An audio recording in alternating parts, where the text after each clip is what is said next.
Lucas capítulo 14, versículos 7 ao 14.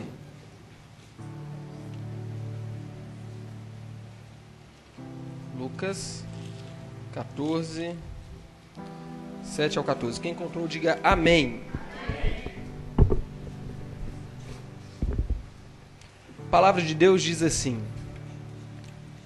reparando como os convidados escolhiam os primeiros lugares, propôs-lhes uma parábola. Quando por alguém fores convidado para um casamento, não procures o primeiro lugar, para não suceder que, havendo um convidado mais digno do que tu, vindo aquele que te convidou e também a ele, te diga: dá o lugar a este. Então irás envergonhado ocupar o último lugar. Pelo contrário, quando fores convidado, vai tomar o último lugar, para que, quando vier o que te convidou, te diga: amigo, senta-te mais para cima. Ser-te-á isto uma honra diante de todos os mais convivas. Pois todo o que se exalta será humilhado, e o que se humilha será exaltado. Disse também ao que havia convidado: quando deres um jantar ou uma ceia, não convides os teus amigos, nem os teus irmãos, nem os teus parentes, nem vizinhos ricos, para não suceder que eles, por sua vez, te convidem e sejas recompensado. Antes, ao dares um banquete, convida os pobres, os aleijados, os coxos e os cegos, e serás bem-aventurado, pelo fato de não terem eles com que recompensar-te. A tua recompensa, porém, tu a receberás na ressurreição dos justos. Amém, igreja? Amém ou não amém? Vamos fechar os nossos olhos. Eu sei que o pastor Silas já orou, mas eu quero complementar a oração do pastor Silas. Feche seus olhos. Senhor, meu Deus, meu Pai, nós te agradecemos por esta rica oportunidade de estar, meu Pai, ministrando a Tua palavra. Meu Deus, que não seja segundo o meu mérito, mas segundo a Tua graça sobre a minha vida, que eu sirva aqui como instrumento, como canal de bênçãos, meu Pai, como canal da Tua palavra, que cada coração receba, meu Pai, a ministração da palavra. Meu Deus, que cada mente seja transformada pelo poder da Tua palavra. Meu Deus, o Senhor é tudo que nós temos, e nós clamamos pela Tua presença aqui, que a Tua presença, que a Tua palavra, elas se façam verdadeiras em nossas vidas. Nós te pedimos e nós te clamamos, e a igreja diz amém. Meus irmãos, o texto, ele é um texto muito claro, é um texto simples. Jesus, ele é convidado para a casa de um fariseu, e neste banquete, nesta ceia, nós tínhamos ali o jantar, e o jantar, ele era como se fosse o almoço, o nosso almoço. E não era aquela mesa tão farta como a nossa, né? Domingão de almoço, eu sei que o pastor Pedro já tomou aquela Coca-Cola, aquele galeto, o maranhense fala galeta, que é aquele frango assado, aquelas batatas. Eu sei que cada irmão, cada irmã aqui já comeu o almoço, né? Bem recheado. Lá em Israel não era assim. A principal refeição, eu acredito particularmente, pastor Silas, que por causa do calor, a principal refeição era a ceia, mais à tardezinha, onde se colocava uma farta mesa. E você tinha uma mesa em formato de U. Então, o anfitrião, o principal, ele se sentava ali na parte da base do U da mesa. Então, nós temos o U e o principal fica na ponta. E depois nós vamos ter os sofás ao redor da mesa. E esses sofás, eles eram compostos de 3 lugares. Então, a pessoa principal, ela ficava no centro deste sofá. Nós temos um sofá de 3 na base do U da mesa, e nós vamos ter outros sofás nas laterais dessa mesa. Então, nós temos um sofá de 3 aqui, à esquerda, outro sofá de 3 à direita, e assim por diante. Então, cada casa tinha ali o tamanho da sua mesa. Então, quanto mais importante, quão mais honrada fosse a pessoa convidada, mais próxima ela ficava da ponta da mesa, mais próxima ela ficava da base do U da mesa, do anfitrião. Então havia ali um jogo de status social.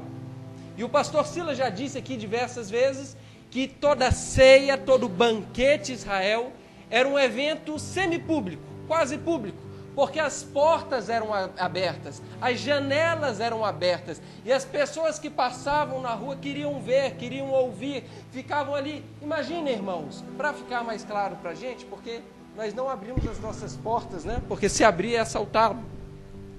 Mas para ficar mais claro, imagine um restaurante. O restaurante você vai ter ali, tem restaurantes ali na Savassi que você vai sentar onde? Na mesa. Eu vou segurar, pastor Silas. Segurar aqui que está fugindo de mim o microfone. Misericórdia. Então você vai ter o restaurante, igreja.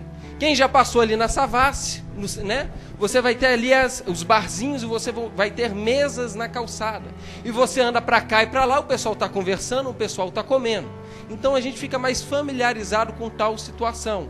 Então o anfitrião dava ali um banquete, dava a ceia, mais à tardezinha, aquele banquete maravilhoso, os seus convidados, e os principais estavam perto dele, e o povo passando, e o povo ouvindo, e o convidado desta ceia era um convidado especial, era Jesus. Jesus era um convidado que onde ele estava, ali estavam as multidões, que o pastor Silas também destacou aqui nos seus últimos sermões. Então havia uma multidão querendo ouvir Jesus, querendo pegar um trecho daquilo que Jesus falou, querendo ser curado por Jesus, então estava lotado. Então o status social do convidado deste fariseu, havia uma briga de lugares ali, pastor Silas, todo mundo queria ficar perto do anfitrião, perto de Jesus. Então você se encostava ali no seu cotovelo esquerdo, colocava ali e começava a falar. Então quem estava à esquerda tinha um privilégio, mas melhor quem estava à direita, que ouvia face a face, reclinava a cabeça ao peito do anfitrião, de Jesus. E a gente começa a entender melhor alguns trechos da Bíblia, né? Tendo esse contexto histórico.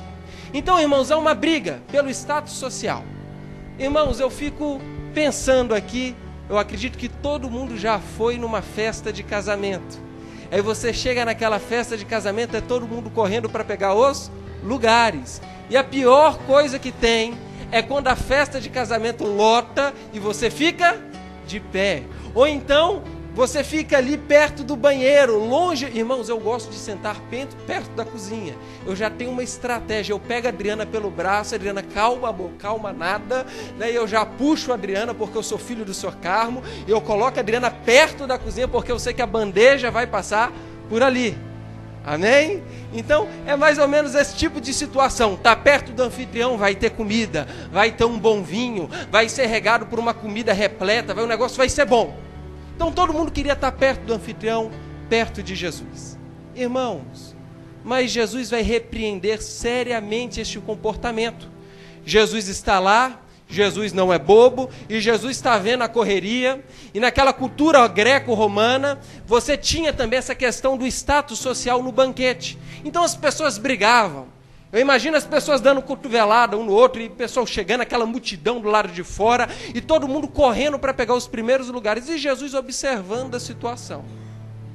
Irmãos, eu fui criado da seguinte maneira. Meu pai é um homem muito exigente. Do tipo que se eu sentasse num carro, na frente, e um adulto chegasse no carro, pastor Silas, e se eu não saísse da frente e sentasse atrás, ele, na mesma hora, ele me ia repreender seriamente, severamente na frente do convidado, da outra pessoa. E ele sempre falou, meu filho, se tiver uma pessoa mais velha, você sente atrás, porque você tem que respeitar os mais velhos. Então eu já cresci com trauma nesse sentido. E ele chamava atenção mesmo. E Jesus está fazendo isso, Jesus está chamando atenção, Jesus está chamando as pessoas para a responsabilidade. E aqui está o cerne da parábola. A parábola se fala de humildade, de você se colocar no seu lugar, de você não querer ser pretensioso. E eu sempre digo que a parábola, nós temos que tomar muito cuidado com a parábola, porque senão nós fazemos doutrina em cima dos detalhes, da perfumaria da parábola. Nós temos que tomar muito cuidado com isso, para não fazermos heresia, né, das parábolas. Mas o ensino central da parábola, eu vou dizer que são dois. O primeiro é nesse sentido, de você se colocar no seu lugar. Você ser humilde e reconhecer o seu lugar. E Jesus chega a tal ponto de dizer que nós devemos procurar o lugar mais simples, mais afastado. E se for do agrado do anfitrião, ele nos convida para perto. Amém, irmãos? Agora vamos acompanhar o texto. Você continue com sua Bíblia aberta, se possível. Vamos ver o versículo 7. Eu queria fazer algumas observações. E a primeira delas está no versículo 7.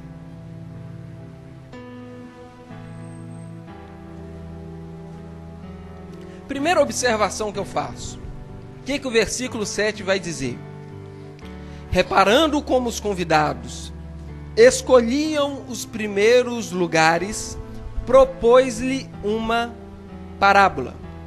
Então, irmãos, o que os convidados estavam fazendo? Escolhas. Os convidados estavam tomando decisões.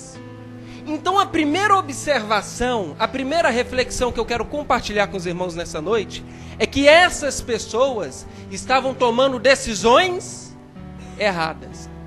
Essas pessoas estavam tomando decisões equivocadas. Então a primeira coisa que Jesus chama a atenção, Jesus vira para aqueles convidados e fala assim: vocês estão tomando decisões equivocadas. Decisões erradas. Irmãos, todos nós queremos resultados positivos. Não há nenhum de nós que vamos nos casar e vamos nos casar para ser infelizes. Alguém aqui se casou para ser infeliz? Não, eu vou casar porque eu vi uma tia minha apanhar, eu vi uma tia sofrer, uma tia-avó chegava com o olho roxo, eu tinha um tio que sofria com uma mulher chata, que vivia falando na cabeça dele, eu tenho como exemplo, eu quero sofrer, eu vou casar para sofrer, eu gosto de sofrer. Alguém casou com este intuito? Os casados e casadas aqui, alguém casou com este intuito? Por favor, levante a mão, eu quero te conhecer, eu quero orar por você. Ninguém casou para sofrer. Todos nós queremos o quê? Resultados positivos. Alguém comprou o carro aqui para quebrar no meio da rodovia, ficar com o carro quebrado no meio da rodovia? Não, Mateus, eu comprei um carro para quebrar, porque eu gosto de trocar pneu, eu gosto de abrir capô, eu gosto de enfiar a mão na graxa, passar a mão na cara no meio da viagem, eu gosto de ir suando no carro, o carro quebrar no caminho da igreja para brigar com a mulher, eu gosto desse tipo de coisa. Alguém gosta disso? Não, você compra o carro para quê? Para a sua comodidade. Você quer um carro novo, um carro bom, mecânica boa, para vir à igreja e não ter dor de cabeça. Meus irmãos, todos nós queremos resultados positivos, resultados que nos tragam alegria, mas muitas vezes nós não tomamos atitudes positivas. Então, irmãos, a primeira pergunta que eu quero trazer como reflexão aqui nesta noite é: será que nós temos tido atitudes que correspondam às nossas expectativas? Porque resultado positivo todo mundo quer, mas é como uma conta matemática. Não tem como eu querer um resultado positivo se eu estou trazendo atitudes negativas. Não tem como eu querer um casamento feliz se eu não tenho atitudes positivas em relação ao casamento. Não tem como eu querer um carro bom se eu não dou manutenção no meu carro. Não tem como eu ter um ministério próspero, um ministério abençoado, se eu não tenho uma atitude ali voltada para Deus, de quebrantamento diante de Deus. Irmãos, todos nós queremos resultados bons, mas nós temos que fazer por onde? A questão da decisão, pastor Silas, pastor Júnior, é como se fosse uma balança, né? Eu não sei, eu quando era menino, meu avô tinha uma mercearia, e lá na mercearia dele tinha uma balança vermelha, grande, pesada, e aí eu ficava brincando, batendo no prato, o prato subia e descia, e tinham 2 pratos, a turma nova não deve conhecer isso, mas eu conheci, já sou mais experiente. Então, você tinha aquela balança, você colocava os pesos, e toda decisão que nós tomamos é como uma balança, igreja. Essas pessoas que estavam aqui na festa estavam tomando decisões erradas, eles estavam tendo pressupostos errados, estavam tendo atitudes negativas, mas toda decisão nossa é como se fosse uma balança. Você ganha, você perde. Você tem que ver os pontos positivos e os pontos negativos. Não há quem tome uma decisão e só tenha pontos positivos, não existe. E não há quem tome uma decisão e só tenha ponto negativo ou positivo, tem os dois. Por exemplo, se você comprar um carro, eu não vou pegar um carro usado, eu vou pegar um carro zero. Você comprou um carro zero, seminovo, igual o pastor Silas, uma Duster, um carrão, e está andando para cima e para baixo na Duster. Irmãos, por mais novo que o carro seja, pontos positivos, banco de couro, ar-condicionado, vidro elétrico, direção, ele anda igual um magnata, ele está igual o Silas Malafaia dentro daquele carro, ele tá nas alturas, mas tem os pontos negativos. Agora em janeiro ele vai ter que pagar o IPVA. E vai ter que tirar muito dinheiro. Para ele não é nada, mas para mim é muito dinheiro. Ele vai ter que pagar o IPVA. Aí ele tem a casa, ele tem que pagar o IPTU. E lá no carro ele tem que dar manutenção no carro, trocar o óleo, trocar a pastilha de freio, colocar combustível a mais de R$4. E aí vai aparecendo os pontos negativos do outro lado da balança. E toda decisão é assim. Nós tomamos decisões o tempo todo. A nossa vida é uma somatória de decisões. E nós não queremos pensar que vamos ter um resultado diferente das decisões que estamos tomando. A sua vida é um fruto de somatórias de decisões que você fez. E tem gente que está murmurando da vida, ai meu Deus, ó vida, ó céus, mas não percebe que ela foi tomando as decisões. Amém, igreja? Ou misericórdia. Meus irmãos, nós também temos que, quando nós falamos de decisões, nós temos que ter realismo. Tem muita gente, pastor Silas, que está tomando decisão e não é realista, não olha para a verdade, não olha para a realidade, e vai floreando o negócio, e vai passando perfume, e coloca uma manta, né? E fica só olhando os lados positivos e esquece dos negativos, bota uma toalhinha do lado da balança negativa e fala, não, deixa aqui escondidinho, né? E não, olha, não que eu vou casar, nossa, que essa mulher aqui é muito boa, ela faz pranchinha, ela usa perfume, e ela coloca roupa tal, e ela vai na igreja, mas esconde o lado negativo. Irmãos, isso é uma loucura, porque os jovens, então, eu já sou bem ancião, mas a turma nova que está namorando, irmãos, pergunta se eu via defeito na minha esposa, ou se ela via defeito em mim. Eu acho que até hoje ela não vê, né? Se vê, vai ficar caladinha, para os irmãos se escandalizarem. Mas a gente não vê. E é um mecanismo da mente da gente, a gente quer, e a gente se esquece da realidade e vai floreando, não, só tem positivo. Aquelas pessoas daquele banquete se esqueceram da realidade e estão lá discutindo. O contexto histórico vai dizer isso. Quando você pega autores greco-romanos, da cultura greco-romana, você vai ver que havia discussão, cotovelada, pastor Silas. O povo discutia, o povo brigava, todo mundo queria estar lá perto do anfitrião. E vai se esquecendo da realidade, vai se esquecendo da vergonha. Irmãos, 1 Coríntios, capítulo 10, versículo 31. Eu quero deixar 3 textos bíblicos para essa primeira reflexão que nós estamos fazendo. Não precisa abrir sua Bíblia, eu vou ler para você. A palavra de Deus diz assim: portanto, quer comais, quer bebais, ou façais outra qualquer coisa, fazei tudo para a glória de Deus. Então a primeira reflexão que eu trago para a igreja em relação às nossas decisões, elas têm que redundar em glória para Deus. Eu digo, irmãos, que o nosso trabalho é o nosso trabalho para Deus, para o reino de Deus. O seu casamento não é para você, é para o reino de Deus. O seu ministério não é para você vir, se aparecer, colocar roupa bonita que eu ganhei da minha esposa no final de ano. Não, é para o reino de Deus.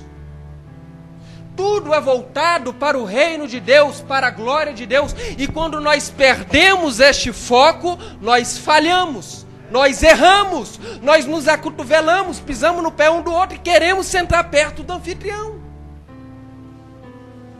Tudo para a glória de Deus.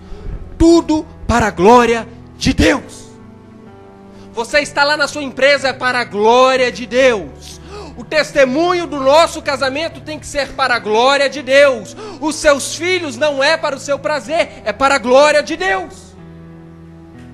Segunda reflexão sobre as escolhas. Provérbios 11:14, segundo texto. Não havendo sábios conselhos, o povo cai, mas na multidão de conselhos há segurança, sabedoria. Irmãos, quando você for tomar uma decisão, ainda mais se for uma decisão de importância, de peso, busque conselheiros. E o texto é claro, o texto diz, pastor Júnior, não havendo sábios conselheiros. Tem muita gente que se aconselha, mas se aconselha com a vizinha fuxiqueira, e se aconselha com a tia que é frustrada, e se aconselha com não sei quem que é frustrado. Irmãos, procure sábios conselhos. Pessoas que têm a mente de Cristo, pessoas que são voltadas para a palavra, pessoas que têm experiência de vida. Irmãos, uma igreja sem anciãos é uma igreja voltada para o fracasso. Os anciãos, e agora eu falo de anciãos voltados para a palavra, porque tem muito ancião também que não tem nada de sabedoria. Mas Paulo, ele vai valorizar os anciãos na igreja. Antigo Testamento, todos os textos ali de Provérbios, Salmos, vai valorizar os anciãos, porque são os conselheiros, eles têm peso de vida, experiência de vida. Tem uma jovem, pastor Júnior é ancião, muito ancião. Tem uma jovem, não vou falar o nome da jovem, mas esta jovem, ela namorava um rapaz. E todo mundo falava do rapaz. Não, o rapaz tem esses pontos positivos, mas ele tem esses negativos. Mas a jovem estava determinada, estava olhando apartamento para casar com o rapaz. E focada e determinada. E as pessoas falavam, não casa com esse rapaz, não casa com esse rapaz. Irmãos, por graça e por livramento, ela ainda não casou com o rapaz. Mas, irmãos, veio a própria mãe do rapaz dizer, realmente ele é muito difícil, você não merece ele não. Irmãos, a própria mãe do menino falando isso do menino. Tem pontos positivos? Todo mundo tem. Todo mundo aqui tem ponto positivo. Se você for lá no presídio, onde o pastor Silas pregou, você vai lá dentro do presídio, você vai tirar muita gente com ponto positivo. Tem um camarada lá que ele é traficante, mas é trabalhador, ele faz o tráfico direitinho, dorme dia e noite, está trabalhando, traficando, metendo tiro. Ele é sangue no olho para trabalhar, mesmo que seja no tráfico. Aí você vai pegar lá outro é valente, enfrenta qualquer um, não é medroso, outro ponto positivo. Aí você vai pegar um outro lá, é 171 e gogó e engana todo mundo. É bom de lábia, tem um ponto positivo. Mas os pontos negativos são maiores. Então, irmãos, busque os conselheiros. Tudo para a glória de Deus. E busque conselheiros. Pessoas que vão ter uma palavra de peso. Pessoas que já viveram. Pessoas que sabem como a estrada é. Amém? Terceiro texto a respeito das escolhas erradas que Jesus vai corrigir essa turma lá nesse banquete. Provérbios 16:33 diz: a sorte se lança no regaço, mas do Senhor procede toda determinação. Meus irmãos, nós tomamos atitudes, nós somos agentes morais, nós sabemos o que é certo e errado e nós estamos tomando as atitudes, as escolhas. Mas do Senhor procede toda determinação. Irmãos, eu já disse para todo mundo aqui, não é segredo, eu sou reformado de carteirinha, discípulo do pastor Silas. E eu sempre digo, eu dou o exemplo de Sansão. Irmãos, quer seja no acerto, quer seja no erro, Deus está por detrás, Deus está pela frente, Deus está pelos lados, Deus está no meio, controlando essas decisões. Por exemplo, Sansão. Será que Deus queria que Sansão errasse? Será que Deus queria que Sansão se envolvesse com uma prostituta? Será que Deus queria que Sansão tivesse os olhos vazados e fosse humilhado? Quem acha que sim? Quem acha que não? Eu também acho que não. Mas, irmãos, Sansão tomou as suas decisões. Agora pergunta, o propósito de Deus na vida de Sansão falhou? Não, porque a sorte é lançada no regaço, mas do Senhor procede toda a determinação.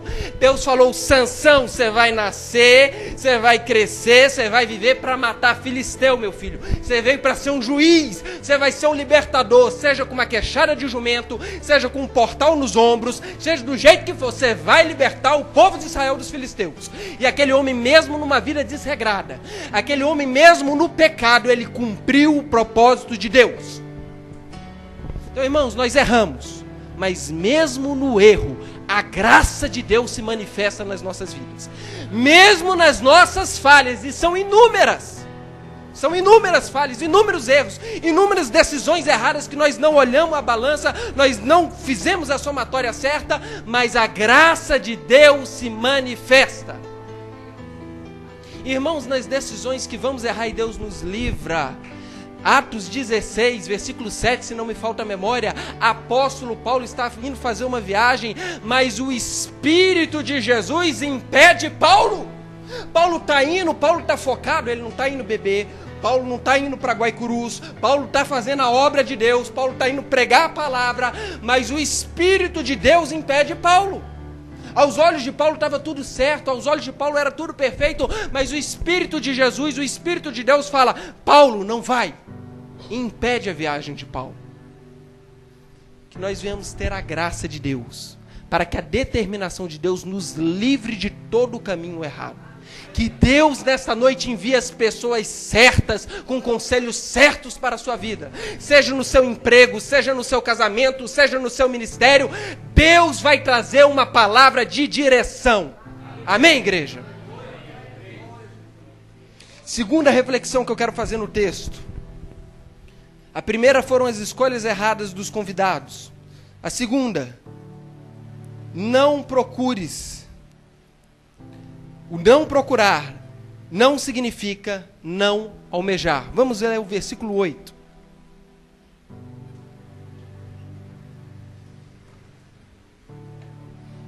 A palavra de Deus diz assim: quando por alguém fores convidado para um casamento, não procures o primeiro lugar, para não suceder que, havendo um convidado mais digno do que tu, e aí ele continua com a lógica.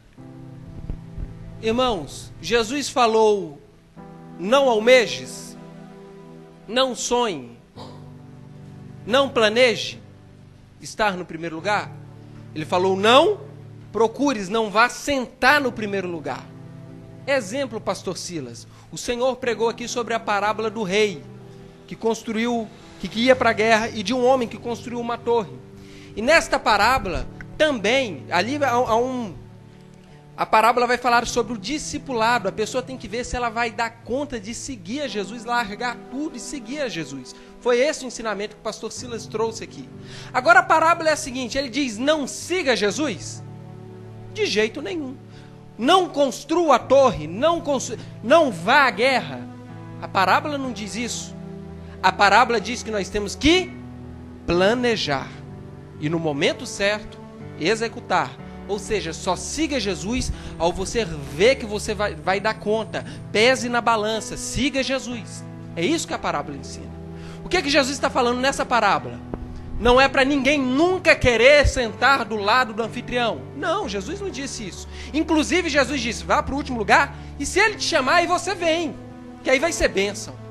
Amém, irmãos? Estão acompanhando o raciocínio? O que eu quero dizer?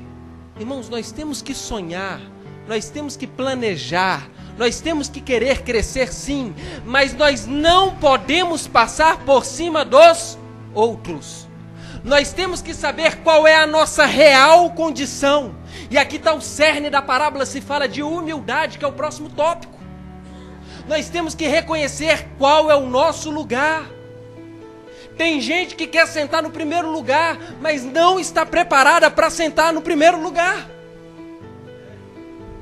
Tem gente que está passando o carro na frente dos bois. Já viu aquele funcionário que fala assim, não, que estão puxando sardinha para fulano. Eu que tinha que ser o gerente, eu que tinha que ser o chefe dessa loja, eu que tinha que ser o pastor, né? Não tinha que ser o pastor Mateus. O pastor Mateus tem cara de menino, né? Ele não era o pastor Mateus, né? É eu que venho, eu que oro mais com o pastor. Irmãos, quando for a sua vez, Deus vai te colocar lá. E ninguém vai roubar de você. Não passe o carro na frente dos bois. Eu dirigi um culto no ano de 2016, é isso, pastor Silas? Dirigi um culto numa outra igreja.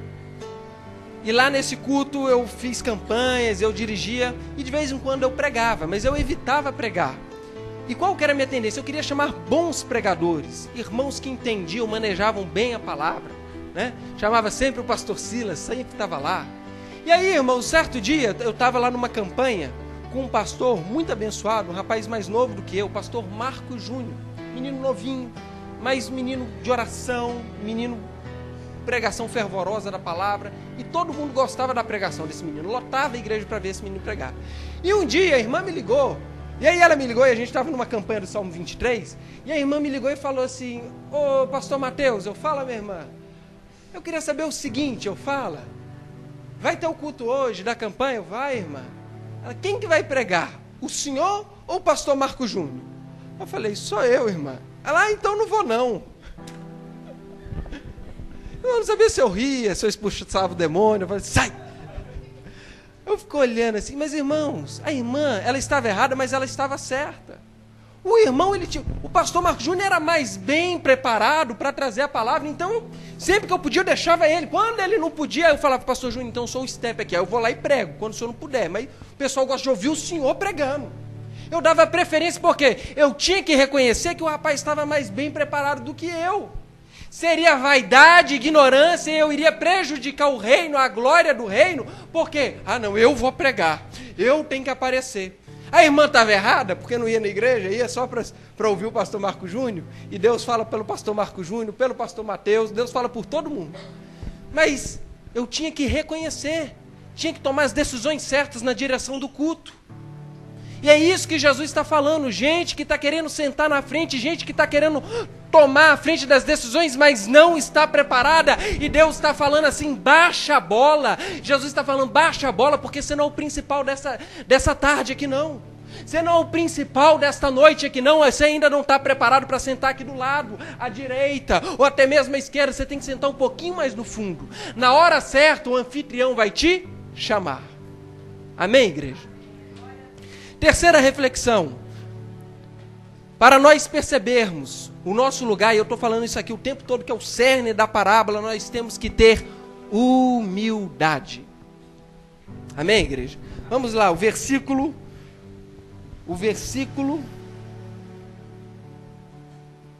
11, Jesus vai falar, pois todo o que se exalta será humilhado, e o que se humilha será exaltado. Irmãos, primeira coisa, humilhação não é andar de havaiana com um grampo enfiado na havaiana.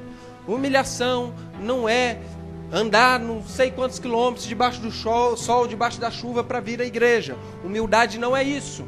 Isso é falta de dinheiro. Se Deus der graça, você um dia vai ter, e a igreja... Falta de dinheiro é uma coisa, humildade é outra, e nós não podemos confundir, porque tem muita gente com dinheiro e que é humilde, e tem muita gente sem dinheiro que não é humilde. Eu cresci dentro de igreja, eu já vi muita gente sem dinheiro que é topetuda, que é mais santa, que é mais de oração, e que não sei o quê, e a gente vai se assustando, o que é isso? Como tem rico também que não é humilde, que pisa em quem é humilde financeiramente, agora falando. Então nós temos os dois lados da moeda. Amém? Agora, o que o Dicionário Internacional de Teologia do Novo Testamento diz, pastor Silas? Ele diz que humildade está ligado ao sentido de abaixar-se. O sentido físico está ligado, a raiz da palavra está ligado em abaixar-se, se colocar por baixo. E é isso que Jesus está falando. Você não pode querer sentar aqui na frente, tem que reconhecer o seu lugar. Sente lá atrás, espere a sua vez. Temos também a ideia da etimologia da palavra ligada a humus, terra, adubo. A ideia de que você, ou é a mesma ideia do abaixar, você se faz desprezível. O que é o adubo? O adubo é excremento de animal. Então você se faz desprezível, mas aquele que se faz desprezível será exaltado. Aquele que se humilha será exaltado. O adubo vem para quê? Para dar vida, para dar produção. E Jesus está falando, se humilha que no tempo certo você será exaltado. Primeiro Pedro, capítulo 5, humilhai-vos, pois, debaixo da potente mão de Deus, para que em tempo oportuno Ele vos exalte. Se Deus está pedindo nessa noite para você se abaixar, meu irmão, se abaixe, se humilhe. Eu sei que dói em todo mundo. A dignidade pessoal da gente cutuca, a gente fica incomodado. Ninguém quer se humilhar. Não vem dizer que você gosta de ser humilhado, não, irmão. Se humilhar, ninguém gosta. A gente quer estar em cima da carne seca, mas tem situações que Deus fala, se humilha, para que em tempo oportuno Ele vos exalte. Mateus 18, versículo 4. Jesus, ele numa determinada discussão, ele vai pegar um menino. Ele vai colocar o menino no meio dos discípulos, e ele vai falar assim, aquele que se fizer pequeno, como o menino desse aqui, será o maior no reino dos céus. Irmãos, o que Jesus está querendo dizer? Aí ele fala, né? Aquele que se exalta será abatido, o que se humilha será exaltado. Jesus complementa, é uma das suas várias falas nesse sentido. Eu peguei essa em específico. Jesus está falando para a gente se inferiorizar? Ah não, eu sou coitadinho, ai tadinho de mim.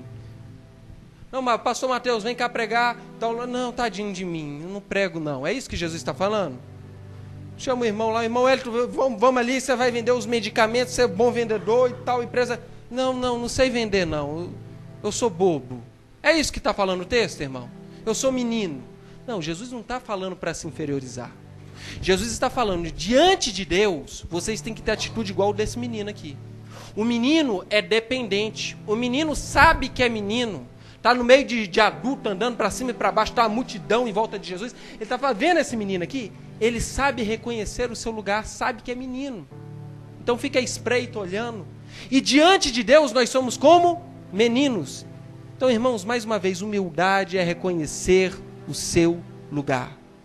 Amém, igreja? Quarta reflexão, não ande envergonhado.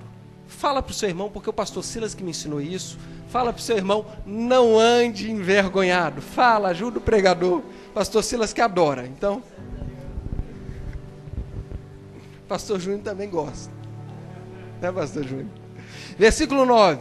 Versículo 9 diz assim, vindo aquele que te convidou e também a ele te diga, dá o lugar a este. Então irás envergonhado ocupar o último lugar.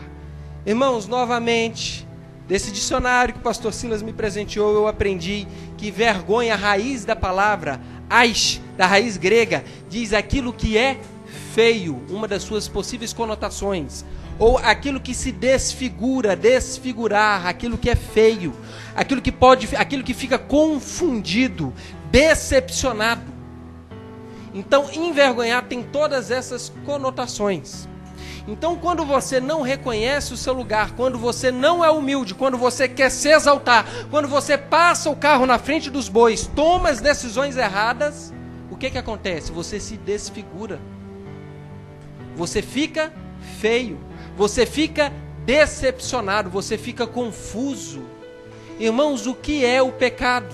O que aconteceu com Adão e Eva? Eles sentiram vergonha. O texto diz, antes não se envergonhavam, ou andavam nus e não se envergonhavam. É a mesma palavra que a Septuaginta faz a tradução para o grego.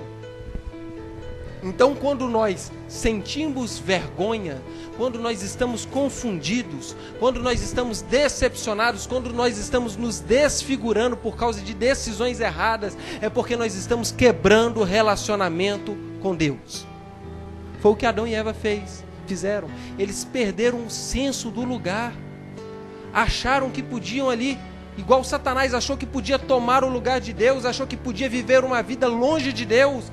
Mas o apóstolo Paulo, citando o poeta grego, diz que nós movemos, vivemos, existimos em Deus. E eu digo isso aqui direto: não estar em Deus é a não existência, é suicídio. O que Adão e Eva estão pedindo para si é o suicídio. O que Adão e Eva estão pedindo para si é loucura total. É a falta de humildade. Eles perderam a noção que eles só estão ali no Éden, eles só estão ali existindo porque Deus os criou, Deus os colocou ali. E nós, como igreja, não podemos perder essa sensibilidade com Deus. Se você está onde você está, é porque Deus te colocou. Se você está de pé, é porque Deus te colocou. É por isso que a palavra de Deus vai dizer que aquele que acha que está de pé, vigie para que não caia, porque é Deus que nos sustenta. Ele que convence do pecado, da justiça e do juízo. A doutrina da santificação, ela se sustenta através do poder de Deus. É o Espírito Santo que nos santifica. Irmãos, eu não oro porque eu quero. Eu oro porque Deus quer. E quando eu não estou com vontade de orar, eu peço: Deus, me dá sede, me dá fome. Quebra esse coração duro, porque eu por minha carne, irmãos, eu quero é carne, eu quero é pecado. Não só eu, mas todos nós que temos uma tendência pecaminosa. Augusto Nicodemos vai dizer que nós somos como um carro desalinhado. Soltou a direção, o carro puxa para o acostamento. Nós tendemos o tempo todo para o pecado, mas graças a Deus por Jesus Cristo. É a graça de Deus que te sustenta. Reconheça Deus em todos os seus caminhos. Igreja, sem Deus nós não prevaleceremos. Seja humilde. Quinta e última observação. A verdadeira recompensa. Lucas 14:14, acompanhe comigo. E serás bem-aventurado pelo fato de não terem eles com que recompensar-te. A tua recompensa, porém, tu a receberás na ressurreição dos justos. Então, irmãos, primeiro momento Jesus fala com quem? Com os convidados. E no segundo momento Jesus vai falar com quem? Com o anfitrião, quem está convidando. E Jesus vira para ele e fala assim, aí o anfitrião está ali: é verdade, esse povo está se acotovelando, está pisando no outro, mas que coisa horrível. Aí o fariseu, eu acho que ele fica só cruza o braço e fica balançando a cabeça assim. Aí Jesus vira o dedo para ele e fala assim: e você, amigão, quando for convidar, não convida os familiares, não convida gente que tem dinheiro na conta, gente que está cheio de dinheiro igual, né, os pastores aqui da igreja. Não, você convida quem não tem condição. Não convida o Gabriel que está com dinheiro na carteira ali para pagar uma Coca-Cola para a gente no final do culto. Não, convida quem não tem. Convida quem não pode te retribuir. Irmãos, eu fico apavorado com a fala de Jesus, porque eu sou comerciante. E eu dou meu produto, o camarada me entrega o dinheiro, eu fico feliz. E quanto mais eu vendo, mais feliz eu fico. Pastor Silas, quando vê as moedinhas caindo lá, as cédulas caindo no comércio, a Diana sorrindo, sorrisão pra cá, cartão de crédito pra lá, fica feliz, porque você dá, você recebe, você dá, você recebe. É a lógica capitalista. E está todo mundo no meio dela. E Jesus vem e dá um solavanco e fala assim: tira esse capeta, e agora vocês vão fazer sem esperar nada em troca. A nossa recompensa é celestial. No dia da ressurreição, e há quem diga que Jesus era pré-milenista histórico, porque ele fala da ressurreição dos justos.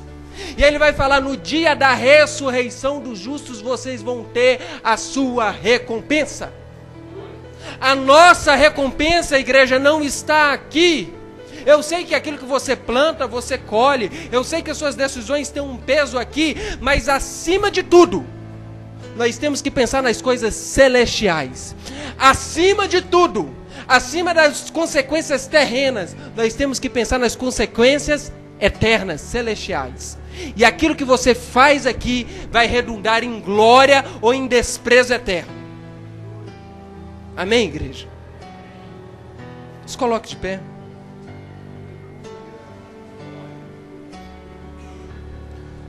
Feche seus olhos, eu vou ser breve, fazer uma breve oração. Já vou passar a palavra para o pastor Silas. Senhor, meu Deus, meu Pai, nesta noite, meu Pai, nós nos colocamos mais uma vez diante de Ti. E Te agradecemos pela Tua palavra, Pai, que é poderosa, que ela é eficaz, Pai. Meu Deus, e rogamos a Ti que esta palavra venha estar nos mudando de direção. Quem ia tomar uma decisão errada, meu Pai, que pense 2, 3, 5, 7, 10 vezes. Meu Deus, quem ia tomar uma decisão errada, que procure conselheiros. Quem ia tomar uma decisão errada aqui nesta noite, meu Deus, que venha estar procurando tudo para a glória de Deus, não para a glória própria. Meu Deus, nesta noite nós rogamos, nós pedimos a Ti que a Tua determinação, a Tua providência venha estar alcançando cada irmão, cada irmã aqui nesta noite. Cada jovem, cada criança, e venha estar nos livrando das decisões erradas. Meu Deus, nós Te pedimos, dá humildade. Meu Deus, nos livra da vergonha aqui nesta noite, meu Pai. Meu Deus, e que acima de tudo a recompensa que provém do Senhor alcance as nossas vidas. Nós Te clamamos e nós Te agradecemos pela Tua graça e a Tua misericórdia. A igreja diz, amém. As palmas louvem a Jesus.